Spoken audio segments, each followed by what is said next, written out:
Welcome back to Era 4 of the APUS History Curriculum.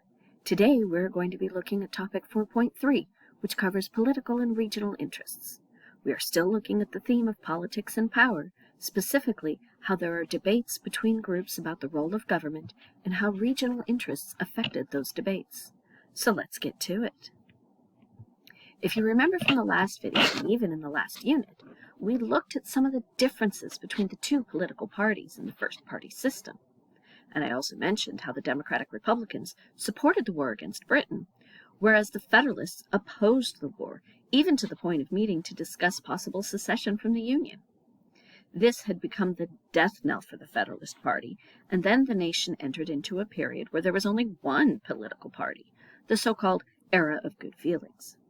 With only one political party, regional interests often trumped national concerns as the basis for political leaders' positions on slavery as well as economic policy.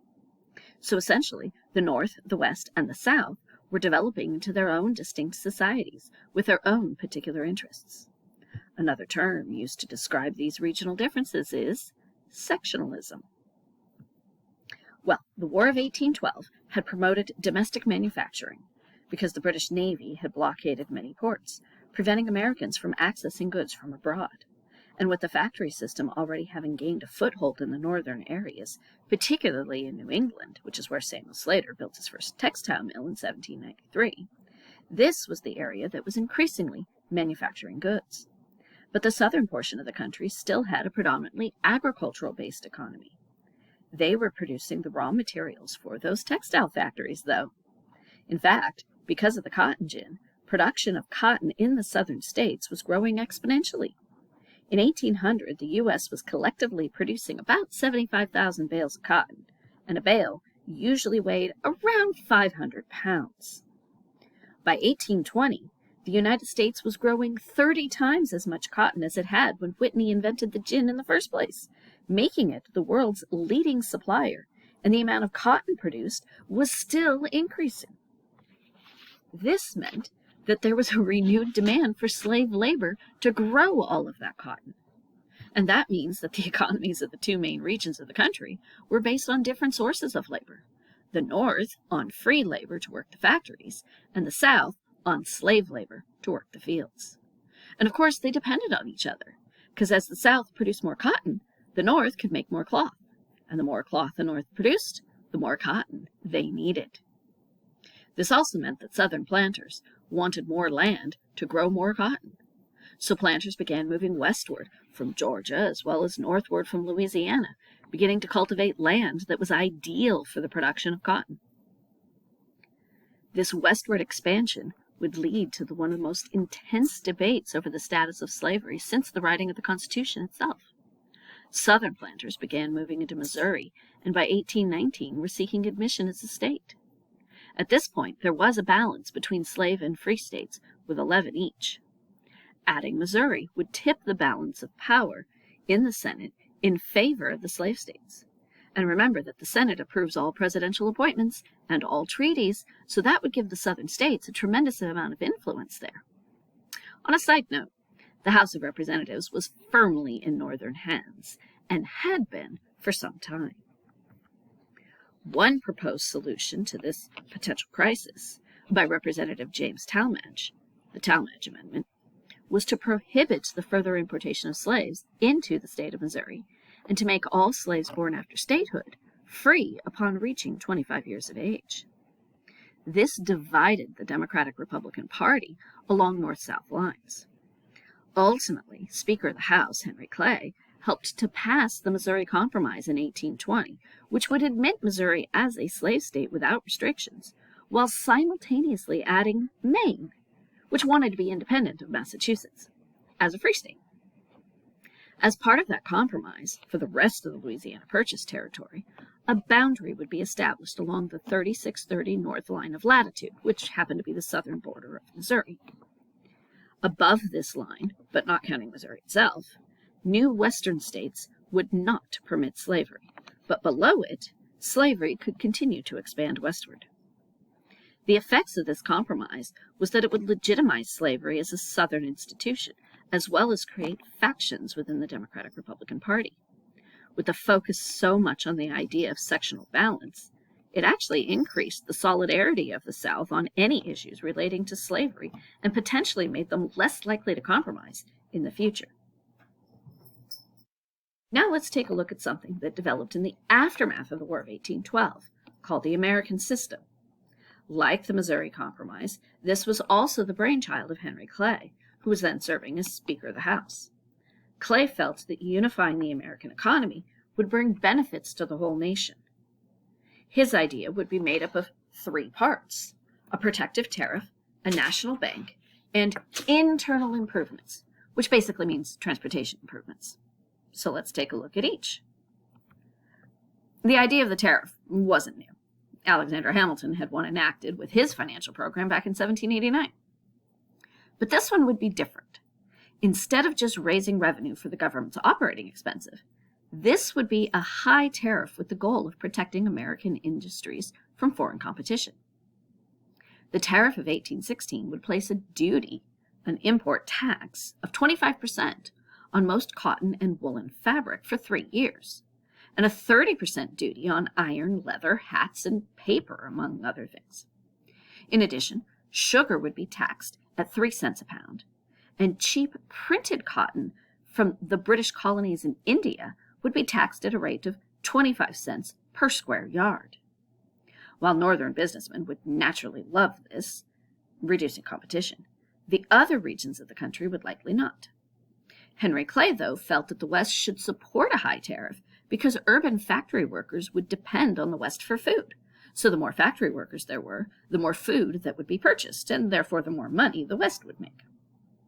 Clay felt the South should also support a tariff because an expansion of northern textile mills would result in more sales of cotton. While this was true, the South never strongly supported this idea because although they were supplying those northern textile mills, they also had plenty of overseas markets for their cotton crops, and they didn't want to face retaliatory tariffs from other countries, mostly Britain, that those countries might have placed on cotton that they imported from America. But since they did see this as a temporary measure, and because the U.S. government was actually experiencing a shortage of operating funds, therefore running a deficit, as well as the fact that Britain was trying to flood the American market with as many cheap manufactured goods as they could in order to try and cripple developing American industries, and keep in mind most Americans felt that, we had just defeated them in this War of 1812, even though it really was a tie, and we were in a particularly patriotic mood, so, anything for the good of the nation. But anyway, this caused the South to go along with the tariff this time. It also didn't hurt that the bulk of goods that the South imported from abroad were actually exempt from this tariff, and that economic prosperity was growing in the South, so they didn't necessarily feel that this was an undue financial burden, even with this protective tariff. And actually, this is the only time in the so-called 30-year tariff war that the Southern states supported a tariff of any kind. The second part of Clay's American system was the rechartering of the national bank. The first Bank of the United States had been created as part of Alexander Hamilton's financial plan, but it had only been planned to exist for 20 years, so its charter had run out in 1811. In the aftermath of the War of 1812, the nation's financial system was in complete disarray. Business interests wanted a regulated currency and security for their government bonds. Southern and Western support, especially from John C. Calhoun of South Carolina and Henry Clay of Kentucky, would be instrumental in getting the bank rechartered for another 20 years, beginning in 1816. However, this second Bank of the United States was not as effective, and its expansion of credit, especially for speculators buying up Western land, and its failure to control the availability of paper currency was actually a contributing factor to the financial panic that happened in 1819. With widespread bankruptcies and mass unemployment, there came the general belief that the U.S. government's economic policy was fundamentally flawed, and the national bank took much of the blame, even though European market changes actually had been the primary cause of that panic. During the 1830s, the Bank of the United States even became the subject of a bank war between President Andrew Jackson and the president of the Second Bank of the United States, Nicholas Biddle. But we'll look more at that when we get to the Jacksonian period in Unit 5. The third part of Henry Clay's American system were internal improvements, which was basically transportation improvements to unify the country for trade, but also potentially for increasing the physical connections in order to hopefully lessen sectional tensions before they really got out of hand. In the early 19th century, most freight moved via the nation's waterways, along the coast and on rivers, which in some areas actually extended fairly deep into American territory. But with the addition of the Louisiana Territory, transportation became a bigger issue because the nation was simply so much bigger. The idea behind Clay's proposal was to subsidize the development of a network of roads as well as canals connecting major river systems in order to develop markets for American agriculture.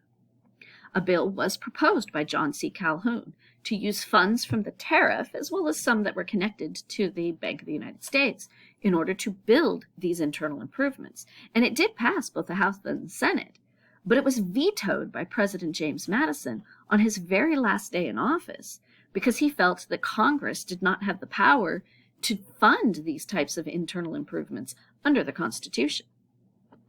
There had been one federally funded road that was built during this early national period, but it had actually been approved back in 1806 during Thomas Jefferson's administration.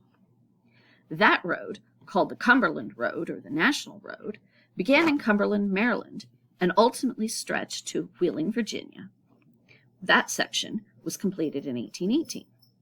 And actually, it was built along a path that had existed all the way back as early as 1751, that was even used by General Braddock's army in his attempt to force the French out of Fort Duquesne back in the French and Indian War.